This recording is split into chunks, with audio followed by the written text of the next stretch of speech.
Hey guys, it's Lisa. In this video today I want to talk about the past, present, and future of search engine optimization. But I don't want to spend too much time in the past because I know you guys care more about the here and now and the future. But sometimes you have to go to the past to understand the future. So I'm going to briefly go through this 10-year period here between 2000 and 2010. Now I know 10 years on the web is like 100 years in real time because so much happened, but I'm just gonna try to give you guys an overview. So back in the late 1990s, early 2000s, ranking a web page was so incredibly simple, you guys, because it was all about things like meta tags. You could create doorway pages, which were basically one-page websites that focused on the keyword you wanted to target. All you had to do was stuff your keywords in the content, the body of the page, and you were good to go. So for those of you guys that don't know what meta tags are, they're basically just descriptors that go into the head of your page. And if you use WordPress, which is what most of you guys use today, there are plugins like Yoast and all-in-one SEO that will allow you to add these descriptors to your pages very easily. And if you have like a static HTML site, of course you have to do all this manually. But I don't want to spend too much time on this because you can Google this, and I think most people are probably familiar with meta tags these days. So as we progressed through this 10-year period, let's say when we got to 2003, 4, 5, it became more about links. Now links were important, even early on in 2000, but it really became important between 2003, 4, 5, and going forward. And early on, it wasn't even about the quality of the links. It was just the quantity. So people would go to directory submission sites. They would do article directories like ezinearticles.com. And they would write articles, and then the byline would link back to their site. They would do link exchanges. So any way you could get links to your site, that would help you rank well. Of course, as we moved along, it became more about the relevancy of the links, but early on it was just about amassing a bunch of links. Another metric that became very important in the early 2000s was the keyword density metric, which is basically the ratio of the keywords on your page that you want to target to the number of words on a page. So people had figured out, like, hey, if you want to rank #1 in Google, all you need is a 3% keyword density ratio for the keyword you want to target, and you can get #1. I mean, it was really that simple. Now, of course, as we got into 2008, 9, and 10, some of these things became a little bit more tricky. For example, keyword density became harder to figure out. It became more about the relevancy of the links that point to your site and all that. So now I want to focus on 2011 because I really think the last 3 years, 2011, 12, and even now 2013, that's when all of the big changes have happened. 2011, the reason I feel like this was a really big year, because for the first time we started to see websites that had never been impacted by any of these updates get impacted. So it was like the bar for quality had been raised tremendously. So in February, April, and September of 2011, Google launched 3 really big Panda updates. That's what the algorithm was called. The algorithm is when Google decides to change how they rank websites. So the Panda update targeted sites that did too much keyword stuffing, had too much duplicate content, people that had outdated, stale content, and people who just did not have enough quality signals pointing to their site, like social media signals, relevant links, and all that kind of stuff.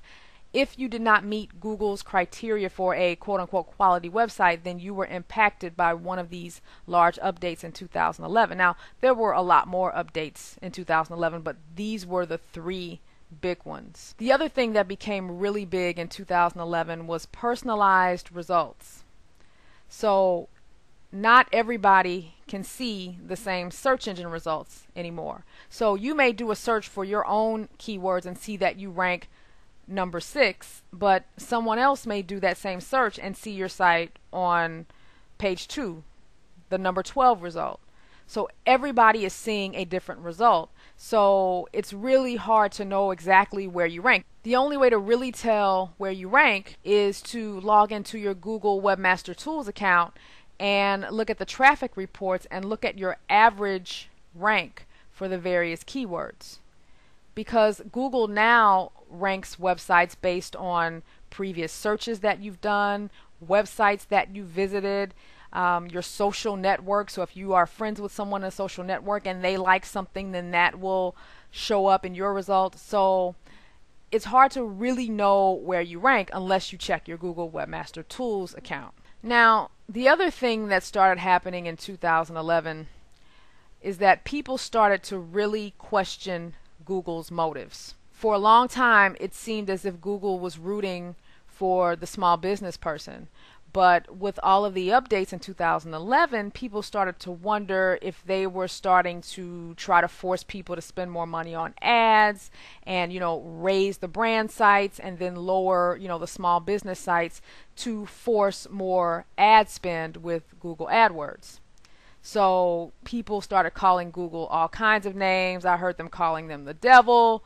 As you can see, you guys, I'm not a very good drawer, but you get the idea. So yeah, so many people who had been doing this full time had to go back to their full-time job because they had lost most or all of their traffic in some of these Google updates. So the hate on Google spread pretty far starting, in 2011. So now let's go to 2012. Because 2012, it really was more of the same. But there was another big update that happened on April 24th, and that was the Google Penguin or web spam update. So Google basically said, look, this is my sad attempt at a penguin. Wow. Okay, this is a very, very sick penguin. Yeah. But Google basically said, look, we don't like the links that are pointing to your site. So we are that is a sad penguin. Sorry, I had to let me just erase this because I can't even look at it. But anyway, hey, I will never do one of those draw my life videos because this is sad. But anyway, Google is basically saying, look, we don't like the links that are pointing to your site, so we are going to either derank your site completely or lower your rank significantly because we don't like the links that you have pointing to your site. Because for so many years people had been buying links. They were using services like Build My Rank, which I think is no longer, to build up their link profile. So people were manipulating the search engine results to change or influence their rank. So Google got tired of it and they said, look, just because you can amass a bunch of links, that doesn't necessarily mean you deserve to be ranked. It just means you know how to get a bunch of links. So we are going to derank or lower the rank of many of these sites who have been using these linking schemes. But here's one thing I want to mention about the Penguin update. I think there are some misconceptions about it because a lot of people assumed that their decrease in rank was just about bad links. In some cases, that was what it was about. But the biggest thing that I think people don't understand about Penguin is that it was a devaluation in links as well. So what happened is, if you lost your rank, it may not have been because of bad links. What also happened is Google said, look, we are not going to count those links that used to count for your site. So because of that, your rank is going to get lowered. So it may look like a penalty, but in reality, it just means we've devalued those links. So those links from those article sites or those directories that you submitted to, they just don't count as much. So we're going to rank you where you would have ranked if we had not counted those links in the first place, if that makes any sense. The other thing that happened in 2012 with regards to Penguin is that Google started to be a little bit more transparent, and they started sending out notifications to people in their Google Webmaster Tools account. And if they saw links that they didn't trust pointing to your website, you would get this notification. So it would say something like, we've noticed that there are links pointing to your site that are not within our quality guidelines, so you may see an impact in your ranking, and then a couple days later your ranking may go down. So they would give you the opportunity to remove some of those links, and once you do that, you could submit a reconsideration request. And this reconsideration request may help you get your rankings back if you were able to remove enough of the links. Well, this made people nuts because people literally began hiring people to contact other people on their behalf to get links removed, and so it just was a mess. For some people this worked, for others it didn't. So for people who could not get those quote-unquote bad links, unrelated links, spammy links removed, Google introduced a disavow tool. And that's a tool that's attached to the Google Webmaster Tools area. And basically you can tell Google, look, these links are not relevant to my site. Please ignore them. The tricky thing about this tool, though, is Matt Cutts warned everyone when this was announced late last year that not everybody needs to use this tool. In fact, most people don't need to use the disavow tool. The only reason anyone should use this tool is if they received one of those notifications that says, hey, we don't trust some of your links. Because if you use this tool and start disavowing certain links, Matt says, hey, some of those bad links pointing to your site or those irrelevant links pointing to your site may actually help you. So unless you received a notice from us, don't worry about disavowing the links. We're getting better about knowing which ones we can ignore and which ones we're going to penalize you for. And then finally, 2012 ended, well, this was around, I guess, September or October, where Google launched the exact match domain update, where they penalized websites that were only ranking because they chose the keywords in the domain that they wanted to rank for. There weren't enough quality signals like social media signals or relevant quality backlinks pointing to the site to warrant that link. So they demoted a lot of sites that were ranking just because they had the keywords in the domain. So those were the big updates in 2011 and 12. Obviously, Google does a ton of updates a year. I've actually read it's like 500 to 600 updates a year, but those were the biggest ones. So let's talk about 2013. I feel like 2013 is more of a continuation of 2012. Google is making SEO a lot more challenging, a lot more difficult. They are definitely still targeting spammers, black hat spammers, people using linking schemes and things that are against the Google guidelines to rank their websites. One of the big announcements that came out earlier this year is that Google mentioned that there are going to be no more Panda updates announced.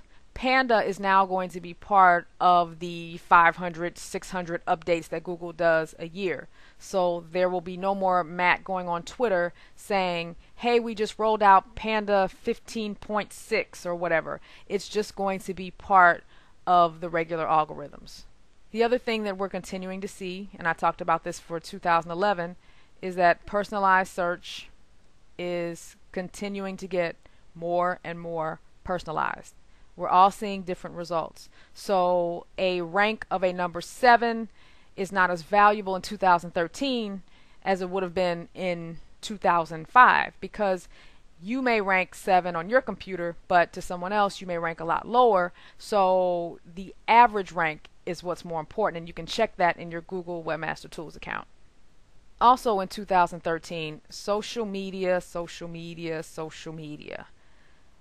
Social relationships are the new backlinks. Here's what I mean. Let's say you begin following people that have websites similar to yours, similar topics, right? And so you start talking to these people and building relationships with these people, and they began sharing your content from their social media spaces, so Twitter, Facebook, the more influential people that share your content, so if they have a lot of followers, those people that share your content, especially if they have sites and followers related to what your site's about, those shares are going to be much more influential on your search engine optimization than someone who shares your content that has no following at all. So the relationships that you build with people in your space are so incredibly important. But more importantly, when the influential people share your content, that also matters more. The other thing that's having a huge impact and will continue to have more of an impact as time goes on is your author rank. That is basically derived from your Google authorship. So Google authorship, and you guys can Google it. I'm really trying to keep this from being too long, but it's kind of hard to do. It's basically when you tag your content to your name. So if you use WordPress, they actually have authorship plugins. So if you write an article and the article has your name on the page and it links back to your Google Plus profile, that's how you tell Google, hey, I own this content. So the more articles you write and the more they get shared by people, particularly influential people, that's going to build up your author rank. So author rank is going to start playing a larger role in where your site ranks, because Google's going to look at all the articles you've written, how much they've been shared, how many links you have pointing to your article, and all of that is going to be influencing your search engine ranking over time. So I'm sure, as you guys know, guest blogging has been huge. And after the Penguin update last year, it became even more popular because people were looking for ways to get quality links. Well, just like anything else, guest blogging has gotten abused, and so Google has started to devalue some of the links from guest blogging. But what I've been reading is that they are going to look more at the person's author rank when it comes to guest blogging, and not so much the website that they're blogging on. So it's not going to matter as much on how many guest blogging articles you have. What really matters is, are people really sharing your content? And that's what's going to drive that author rank up. So that's the future of search engine optimization. It's less about the quantity, more about the quality. So your author rank is your individual reputation based on the links and the shares that the content you write receives. And that is going to play much more of a role in search engine optimization going forward. Now, if you follow the Google Webmaster YouTube channel, you may have seen a video by Matt Cutts on May 13th where he announced that there is a big update coming. It's basically going to be Penguin 2.0, which is going to also go after sites doing aggressive link building. But he also said something a little interesting in that video. It sounds like certain people were kind of on the border or in the gray areas when it came to being impacted by previous Panda updates. And it was almost as if Matt was admitting that Google was maybe a little bit too strict, or the filter was set a little too high with some of the updates. So some of the people that were on the borderline may actually get some of their traffic back. So it's going to be interesting to see how this update pans out. As with anything, especially these big updates, there are always going to be winners and losers. And unfortunately, high quality sites will still be impacted by these updates. Remember, this is an algorithm, so they're never going to be able to get this 100% right. So when these updates happen, unfortunately, sometimes the quality sites get hit. That is why I cannot emphasize enough. You guys know I'm always talking about this, but you've got to diversify. Get away from Google as much as you can, because we cannot control what they do.